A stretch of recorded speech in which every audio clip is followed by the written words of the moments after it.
Abbasid काल में Iran की प्रमुख घटनाओं में से एक थी सूफी आंदोलन का विकास। सूफी वे लोग थे जो धार्मिक कट्टरता के खिलाफ थे और सरल जीवन पसंद करते थे। इस आंदोलन ने फारसी भाषा में नामचीन कवियों को जन्म दिया। रुदाकी, फिरदौसी, उमर खयाम, नासिर खुसरो, रूमी, इराकी, सादी, हफीज आदि उस काल के प्रसिद्ध कवि हुए।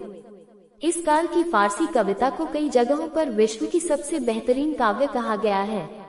इनमें से कई कवि सूफी विचारधारा से ओतप्रोत थे और अब्बासी शासन के अलावा कईयों को मंगोलों का जुर्म भी सहना पड़ा था।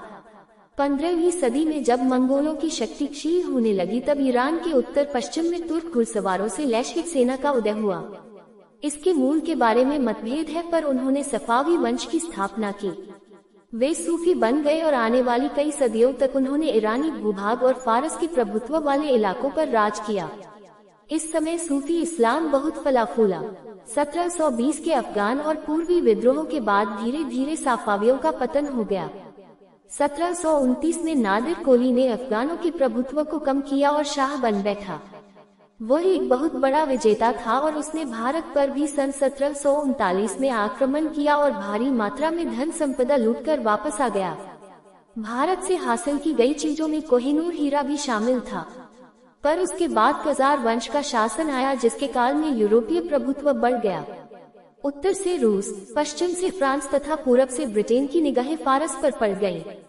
सन 1905-1911 में यूरोपीय प्रभाव बढ़ जाने और शाह की निष्क्रियता के खिलाफ एक जनांदोलन हुआ। ईरान के तेल क्षेत्रों को लेकर तनाव बना रहा। प्रथम विश्व युद्ध में तुर्की के पराजित होने के बाद ईरान को भी उसका फल भुगतना पड़ा। 1930 और 40 के दशक में रजा शाह पहलवी ने सुधारों की पहल की। 1979 में इस्लामिक क्रांति हुई और ईरान एक इस्लामिक गणतंत्र घोषित कर दिया गया। इसके बाद अयातोल्ला खुमैनी, जिन्हें शाह ने देश निकाला दे दिया था, ईरान के प्रथम राष्ट्रपति बने। इराक के साथ युद्ध होने से देश की स्थिति खराब हो गई। रजा शाह पहलवी ने 1930 के दशक में ईरान का आधुनिकीकरण प्रारंभ किया, पर वो अपने प्रेरण स्रोत तुर्की के कमाल पाशा की तरह सफल नहीं रह सका। उसने शिक्षा के लिए अभूतपूर्व बंदोबस्त किए तथा सेना को सुगठित किया। उसने ईरान की संप्रभुता को बरकरार रखते हुए ब्रिटेन और रूस के संतुलित प्रभावों को बनाए रखने की कोशिश की, पर द्वितीय विश्व युद्ध के ठीक पहले जर्मनी के साथ उसके बढ़ते ताल्लुकात से ब्रिटेन और रूस को गंभीर चिंता हुई। दोनों देशों ने रजा पहलवी पर दबाव बनाया और बाद में उसे अपने बेटे मोहम्मद रजा के पक्ष में गद्दी छोड़नी पड़ी। मोहम्मद रजा के प्रधानमंत्री मोहम्मद मोसद्देक को भी इस्तीफा देना पड़ा।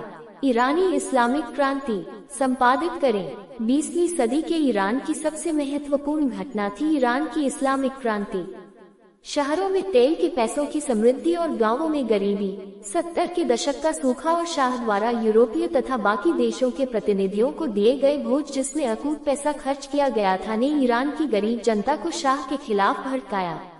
इस्लाम में निहित समानता को अपना नारा बनाकर लोगों ने शाह के शासन का विरोध करना आरंभ किया। आधुनिकीकरण के पक्षधर शाह को गरीब लोग पश्चिमी देशों का पिट्ठू के रूप में देखने लगे। 1979 में अभूतपूर्व प्रदर्शन हुए, जिसमें हिंसक प्रदर्शनों की संख्या बढ़ती गई। अमेरिकी दूतावास को घेर लिया गया और इसके कर्मचारियों को बंधक बना लिया गया। शाह के समर्थकों तथा संस्थानों में हिंसक झड़पें हुई और इसके फलस्वरूप 1989 में फलस्वरूप पहलवी वंश का पतन हो गया और ईरान एक इस्लामिक गणराज्य बना, जिसका शीर्ष नेता एक धार्मिक मौलाना होता था। अयातोल्ला खुमैनी को शीर्ष नेता का पद मिला और ईरान ने इस्लामिक में अपनी स्थिति मजबूत की।